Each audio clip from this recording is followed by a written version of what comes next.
much appreciated if you'd spend some time with us today. Look, I just want to make one announcement. If you're watching this, the team at Remote EF, we've had something simmering that's pretty exciting for quite some time behind the scenes, and we can't reveal it yet, but please stay tuned. Keep an eye on our socials.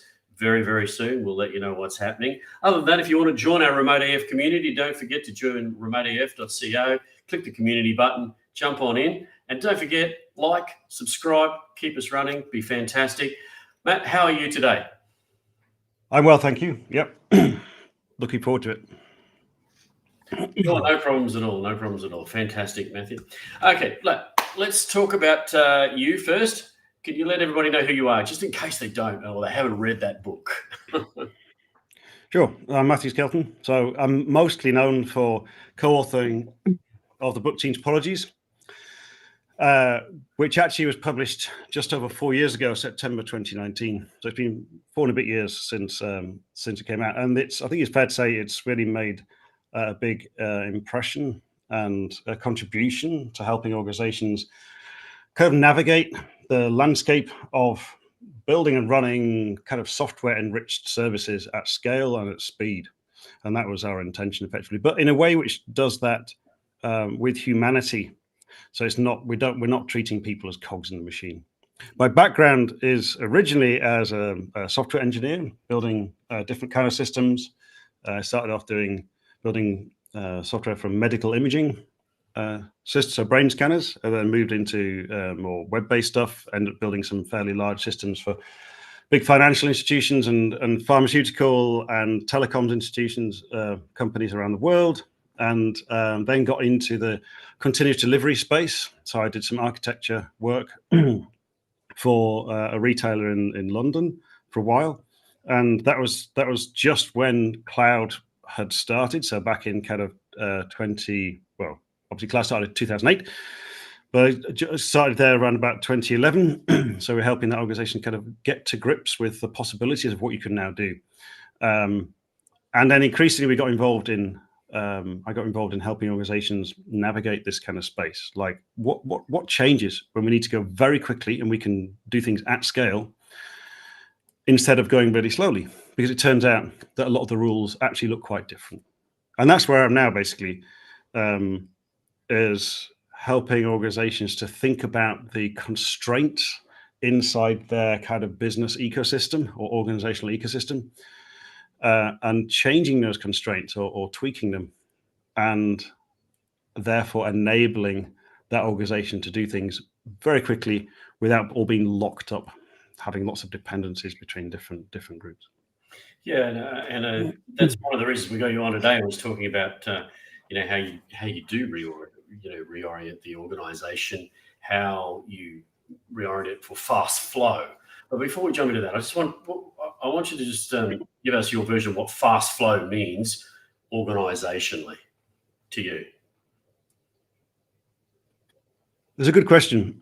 So if you think about all of the techniques that have emerged out of the software industry in particular over the last 20 years, we've got agile ways of doing software delivery, like incrementally and small teams and fast feedback and all this kind of stuff.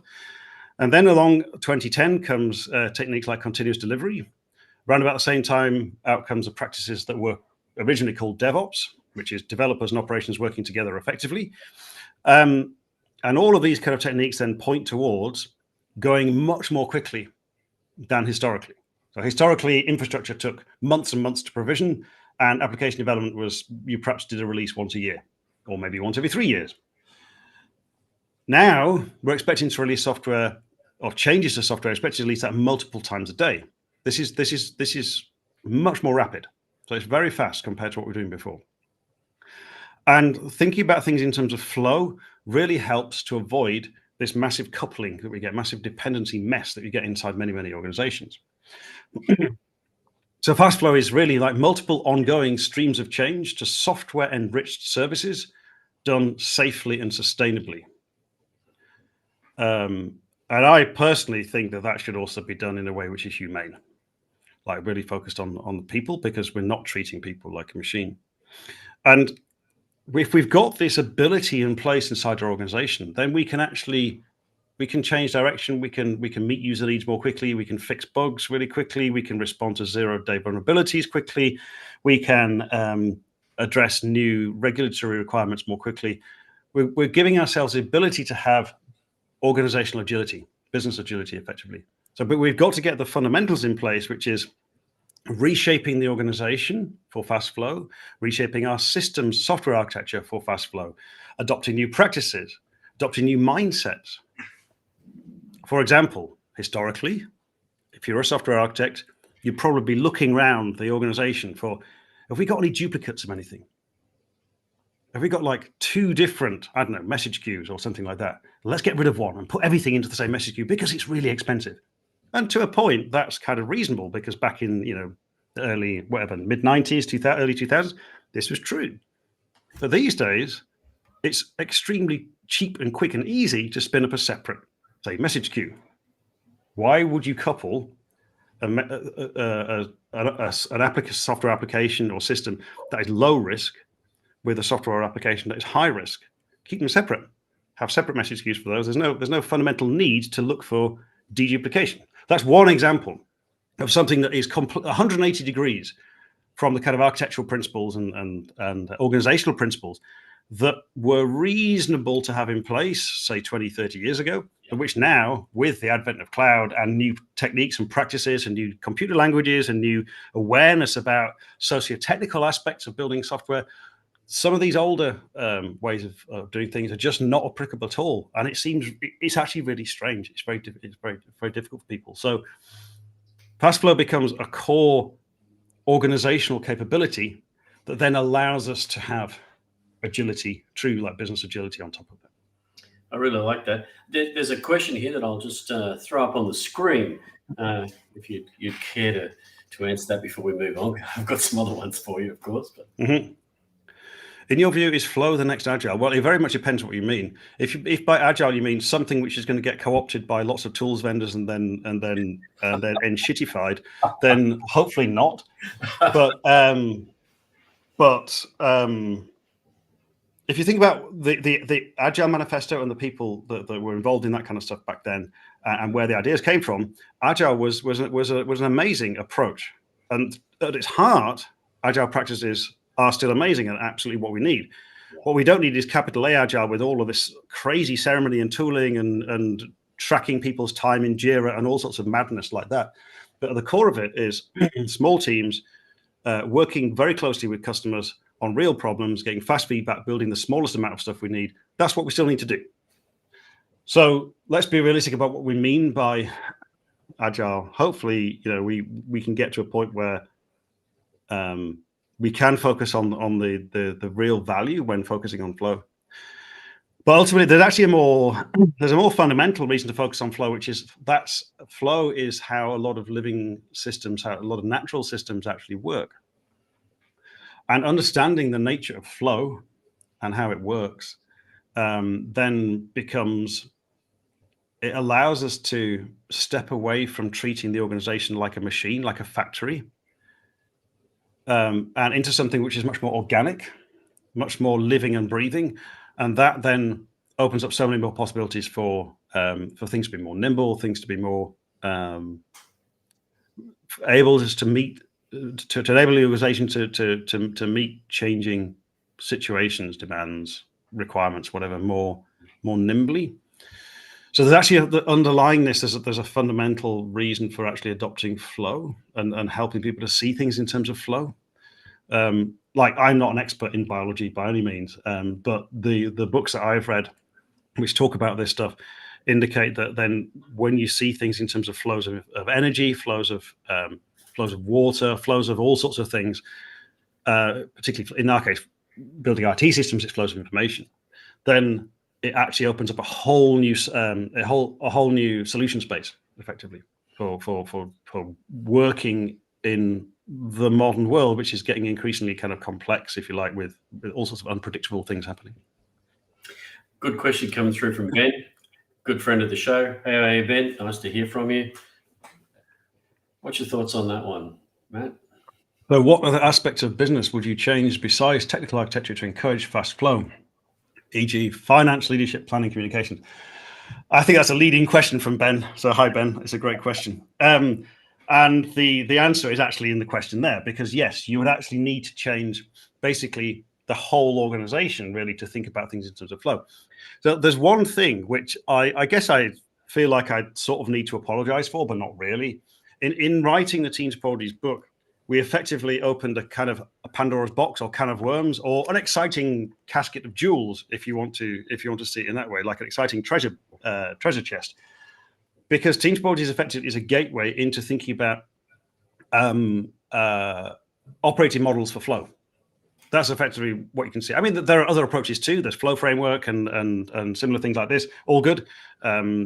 And yeah, project to product and stuff like this, all in this same space. But Team Topologies is one of these gateway books, opens the door into a very different way of seeing your organization, like I said, in terms of flow. And if you think about it, in a business context, software systems are just representations of the business intent. Yeah. And so clearly we need to change those software systems and IT systems. But we also need to change how the rest of the organization is working. So the way that funding happens, funding needs to be needs to be kind of flow aligned rather than great big budgets that get decided once a year. The role of management then becomes, instead of trying to coordinate things, it becomes unblocking flow, finding flow. The role of leadership, the role of the way in which you might run your HR or people department, then it can be reoriented, can be reworked to focus on flow. What are the flows in HR? There might be a flow of onboarding new people. And you can apply the Team Topologies ideas inside there. And the HR department can be then flow aligned. And thinking in terms of flow rather than in terms of individual tasks or in just like a bucket of things that need to happen can really start to then empower people, address the need for the things that make humans, to give humans drive. So there's the Dan Pink stuff, autonomy, mastery, purpose. If we're able to get into that, able to arrange things so that the nature of work aligns to the flow, we've got that continuous flow. We can actually not just empower people, but actually make the organization a more appealing place to work, which then results in the organization becoming more effective, and so on and so on. So really, fast flow points towards not just reshaping the software and team architectures, but it also points towards a rethink for the whole organization about fundamental things about how their operating model is set up. Some organizations are not going to like it. Some organizations will try it and go, whoa, this is really scary and weird.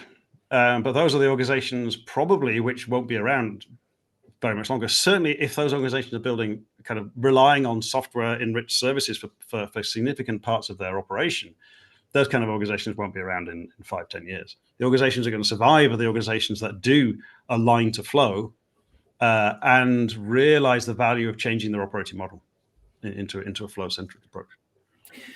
So it seems to me, we had Alex Stokes on last week on the cast. He's written the book, and I know you know Alex.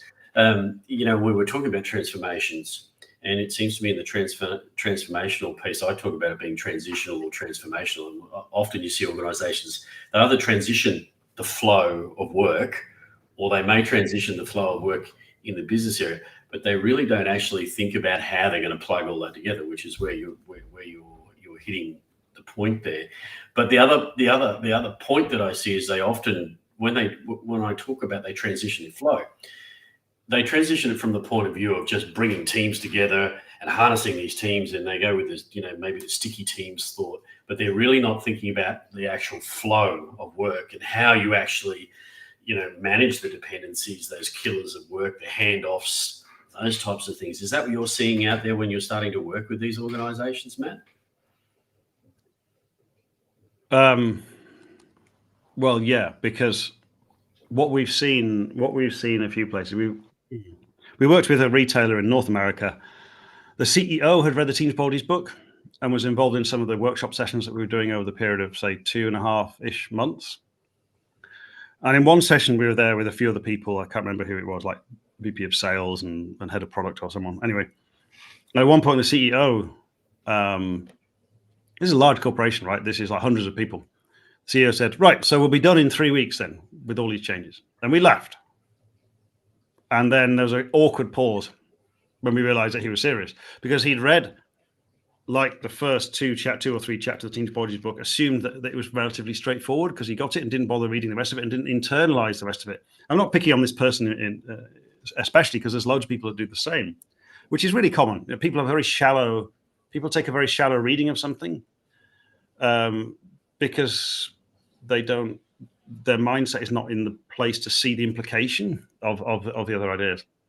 Anyway, turned out that this particular CEO, who's quite typical, thought that these changes would take about 3 weeks, because in his head, it was basically just about renaming some teams and adjusting a few responsibilities, rather than fundamentally changing the whole architecture of the stuff to enable flow, because that then meant that they have to really understand the different business domains and the different flows inside the organization. And most organizations don't know that.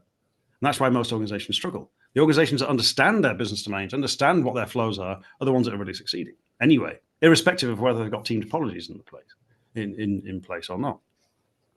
So we're definitely seeing that there's some organizations that have quite a shallow perception of what's involved. And that's some stuff that we're working on now, effectively, is to articulate the implications of adopting this way of working, which has huge benefits, but is not just a 3-week or 3-month activity. It's for any sizable organization, this kind of change it takes years and needs proper commitment and buy-in from the executive as well. The good thing, of course, is that particularly with Team Topologies, it's a whole organizational approach. It's not just like a top-down McKinsey style, do a reorg and shape it right and ignore the people. Yep. A massive part of the reason why we wrote what we did in the book was to empower individuals and teams on the ground to be able to have input into how that organization gets shaped. Because we're shaping the organization for flow. We're not shaping the organization to create fiefdoms and to because the new CTO needs to make an impact. We've got a higher purpose there, which is actually this is to make the organization more healthy. And the techniques that I talked about in the book and techniques we've developed since in the community with the community help really assist individuals and teams to detect when there's, let's say, a boundary that doesn't work well for flow, and to negotiate a way of changing that boundary so that it works better for flow, and we're removing handoffs. So very, very practical techniques to do this. But the implication is you're empowering your teams to do this stuff. Some organizations aren't ready for that. Yes, yeah, you see that. And it's interesting. I'll pick you up on just something you said there about, large consultancies and the what I call the cookie cutter methods. It's become a very arduous thing to deal with for organizations that have been damaged by that, and undoing that. How do you see that? When you see that they've had that done to them, I suppose is the question, and then how do you undo that easily? Or it's not so easy sometimes. Yeah, well, ultimately, at some point, you need to work with the executive to get proper buy-in, so that there's the right kind of boundaries at the top level that are going to work for flow, and emphasize for other people what their role can be if the organization properly buys into it, right? So help, and there's a need for meeting people where they are, right? So if you've got a project manager who's been really good at project management for the last 15 years, but actually we're saying there's no more projects, like they're not going to be super happy, right? They're going to want to push back against that kind of change unless they can see a route forward. But the skills involved in project management are ideally suited to helping to unblock flow and find boundaries. It's a very similar set of skills, but we're just reorienting what we're doing. Instead of obsessing about kind of managing dependencies and Gantt charts, we're thinking about, let's look at the flow metrics. Let's look at the team boundaries. Let's try and help them to work out what they need to get better flow. Like, it's a similar set of skills. It's just kind of reoriented through 90 degrees. But we need to meet people where they are and show them a path. This is standard organizational change stuff, but show them a path forward that works in the context of flow, where many of the previous roles are either not relevant or have a very different flavor to them. Like the kind of things that we expect to do in that particular role then change quite considerably. I've got an interesting question to come through there as well. As it's around what happens when you've got large legacy applications. How do you create flow? That's a bit of a loaded question, really. But it depends on the situation, obviously. But sometimes the large legacy stuff can be treated a bit like a platform. You can kind of effectively encapsulate it to an extent, and then if you've got a suitable kind of wrapper around that thing, then you can use more modern techniques on top and get flow on the top of that. Some of the large legacy stuff, like mainframes and things, there's actually decent tooling now. So we can do proper continuous delivery and automated testing and stuff like that against mainframes. It's not free and easy, and it needs upskilling because traditional mainframe people might not be aware of that. And it's still like writing in COBOL is still way different from writing in a modern language. But there are the techniques and tools in place now to help us do some of this stuff. Ultimately, you might need to admit that part of the application estate is not going to be as rapid to change as other parts. So what are you going to do about that? And some of it might be using techniques like kind of asynchronous background updates. So you write into a more changeable, more localized data store, for example, and then replicate that stuff out later. Like what we're trying to do is we're trying to find opportunities to go fast where it makes sense, use modern technology to enable us to do that. But there's some caveats, right? There are certain operations which will need to be in real time. But if all the other operations can be, let's say, reconciled later or dealt with via a message queue or something like this, then we're using these kind of modern techniques to help us think through options for what needs to be synchronous, what can be asynchronous. And thinking through that properly. I mean, that's fundamentally at the heart of fast flow. What needs to be synchronous? What can be asynchronous? And we're trying to minimize the stuff that needs to be synchronous. That fundamentally across the whole organization. Oh, not necessarily minimize, but like we're synchronous things have a very high price in a fast flow context. So we're looking to do only the things that are really important to do. I wouldn't say minimize, but we'd expect the majority of stuff to be asynchronous and a small amount of important things to be synchronous. Fundamentally, whether it's at an HTTP API call perspective, or whether we're talking about company updates, this kind of thing, like all hands meetings, town hall meetings, that kind of thing. Like a lot of it is asynchronous, and there's a small amount which is definitely synchronous and really valuable to be synchronous. But it's that principle across the whole organization, which then looks different. People are going to expect to have to spend extra time building extra stuff because we don't have a synchronous update to that particular part of the application. So people are going to have to wait. You have to build an extra logic to say, well, this is being updated in the background. Please check back in 5 minutes. This stuff is relatively familiar to most people now, but it's the kind of stuff which allows us to scale to run quickly, to go fast at scale.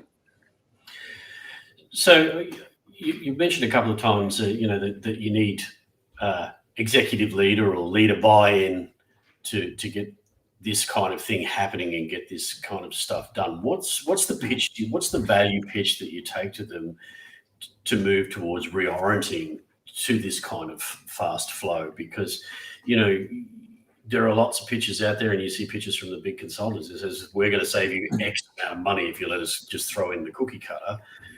But it strikes me that, for us to, and, I'm a big fan of Team Topologies, as you know, for us to strike the right blow and stop them from taking on those things, we need a good value pitch against that as well, Matt. I'm really interested to hear your thoughts on that. So it's a good question. So there's a few different personas, if you like, that we can think about. We can speak to the HR, the people department, we can talk about happier teams. We can talk about people who are more fulfilled. We can talk about better retention. We can talk about better recruitment, easier recruitment. We're definitely seeing job descriptions which require team topologies awareness and expertise now. So this is a very practical thing. To the like project management or program management office, we can talk about kind of reduced dependencies and a reduced effort on managing all that kind of interdependency and complexity, so things get done more effectively. To the CFO, financial officer, we can talk about actually reduced cost or using or getting more value from the spend that we're already spending, because we've reduced team interdependencies. There was a really great talk at Fast Flow Conference in London earlier this year from JP Morgan, the financial people, about how they use Team Topologies principles to reduce their team interdependencies by 60%. Like they showed us a kind of a before diagram, which was like really spidery, all kind of interconnections, and then an after diagram where it was far fewer connections, and then they're getting more value for the existing spend effectively. Because they've got quicker time to market, they're able to validate hypotheses better and more quickly, and so on. So there's a financial element to it too. By doing this kind of stuff, it's not just Team Topologies, but more fundamentally any approach to which is really focused on flow and avoiding managing dependencies and breaking them instead. And ultimately, then for the CEO, we're talking about, the CEO is often saying, like, why does stuff take so long to get done? Like, why is it so slow in this organization? And ultimately, we're able to say, look, this approach, the reason why you've got a slow organization is this. You've got all of these dependencies. We're not managing things for flow. So you're accidentally, as you add more people, you're accidentally adding more and more and more coupling. And so those extra people are adding less and less and less new effectiveness. Whereas if you look at organizations like Haier in China, the big appliance manufacturer, and even Amazon, the way that certainly Amazon Web Services works internally in terms of their teams. So when Amazon adds a new employee, they get more than one FTE's worth of extra value out of them because of the way that the Amazon operating model internally works, which is their internal rules explicitly avoid kind of temporal coupling in time. And it's that temporal coupling which is the thing which really kills productivity in most organizations. And most organizations don't see it. Most organizations, most management schools, they learn how to manage dependencies and Gantt charts and all the rest of it. It's completely the wrong approach in a flow context. If you're going slowly and you're happy for things to take ages and ages and be really expensive, then go ahead, go and manage your dependencies as much as you like. But in the context of going very quickly and having to have multiple flows of change, then it's that slightly strange principle that looks very different. But we actually need to stop managing dependencies and instead focus on enabling flow. And that means there's a whole lot of other decisions, other things we need to focus on, which then we need to do. But ultimately, there's improvements in how it feels for people. There's improvements in how quickly things get delivered. There's improvements in just financial perspective, like we're getting more for our money, or we can spend less. And ultimately, like the whole organization becomes more effective. I like that you hit the finance piece, and Ben mentioned it in his question before, but I stored it away for a little bit further on, because that's one of the big pieces for me as well. Is you talked about the value and the cost ratio, etc. That's great, but it's the funding cycles that tend to actually damage your flow as well, from what I see in organisations. Because when you have these big yearly funding cycles, or even if they can wind it down to quarterly cycles, that's still damaging the ability to enable your teams to work at flow speed. What's your thoughts around that? My thoughts are yes. My thoughts are also like this is not my area of expertise. I've got some books I'm reading more in this space because it is important. But like I said, actually seeing things in terms of flow, in some respects it's not new, but in other respects there's a lot of the way that like financial management has come to be over the last, say, 200 years. That means that there's a lot of ingrained thinking, like budgeting and blah, blah, blah. A lot of these financial approaches, accounting and things, came about because we need to count how many cows you've got in a field, and it's just not appropriate for dealing with flows of information. Now, there's plenty of approaches to a more flow-based approach to accounting and ways of dealing with money. Some of it is effectively smoothing out those funding peaks.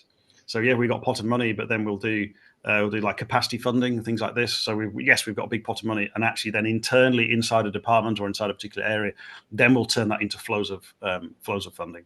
So there's different ways to do it. It's not my area of expertise, but I know there's stuff happening in this space because it's needed in order to avoid this very chunky way of doing things that was okay in the past, probably never very effective, but certainly is not okay when we're thinking about ongoing long-lived services that are, let's say, digitally enabled at the very least. It just doesn't work.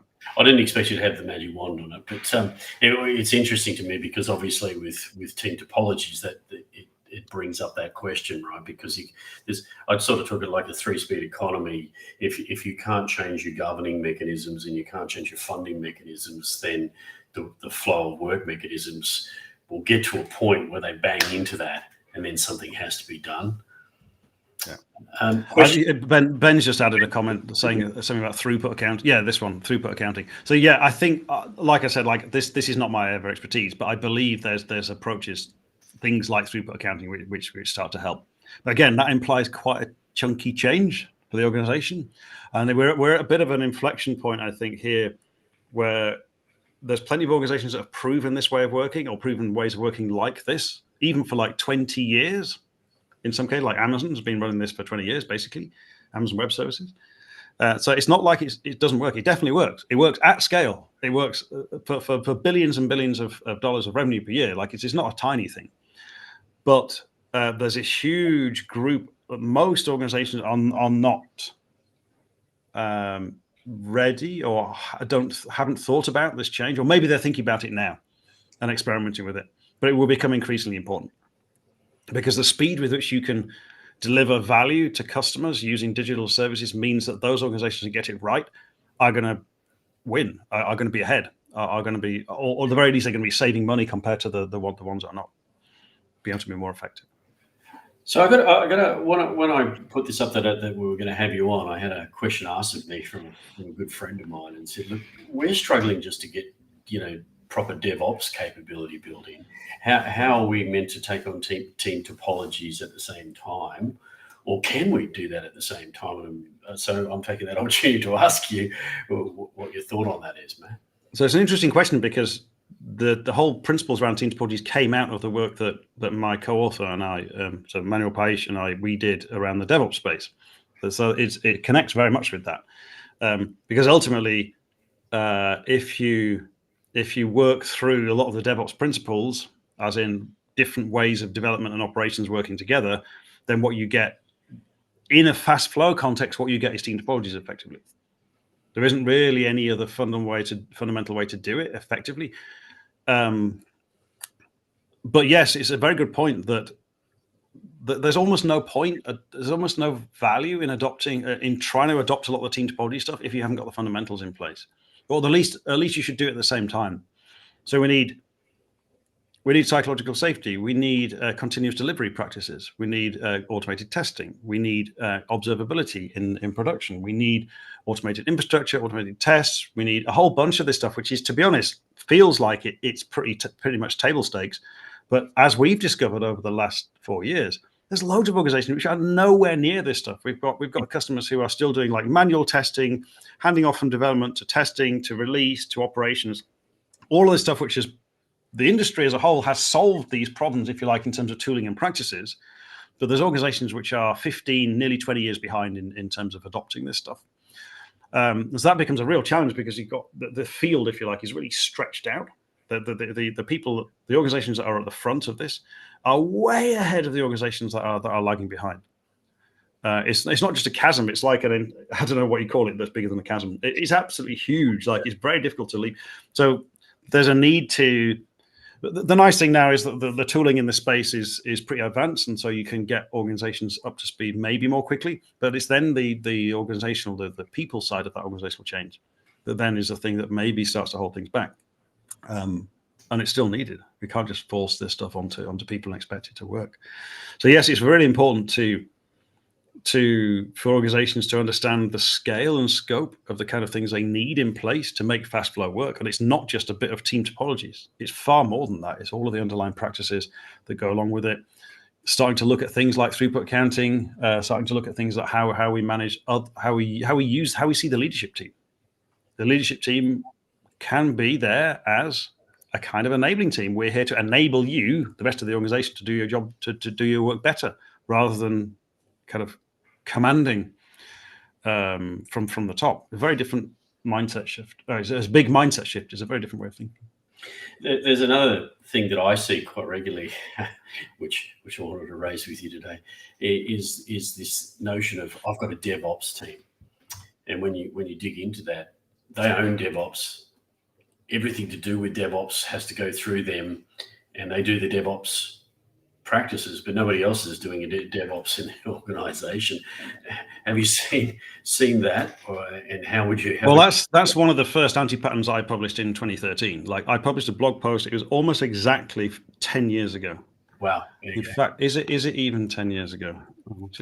I'm interested to know whether it is 10 years ago. It's very close to 10 years ago. And one of the first anti-patterns that I kind of published in there was having a separate DevOps team, doing some separate things, because half the point is to make sure we don't have more handoffs and we've got better flow and better ownership. Now, the word DevOps these days means something like awkward configuration and automation that no one else wants to do. That's the modern definition of DevOps. Back in the day, it meant ways of working between development and operations. It depends on what that team's doing. If that team is effectively providing a set of platform services out to other teams that help them to go more quickly and reduce their cognitive load, then that DevOps team, so-called, might actually be doing quite a good job. But if it's acting like a silo and gatekeeping and not helping with flow, then it's not in a good place.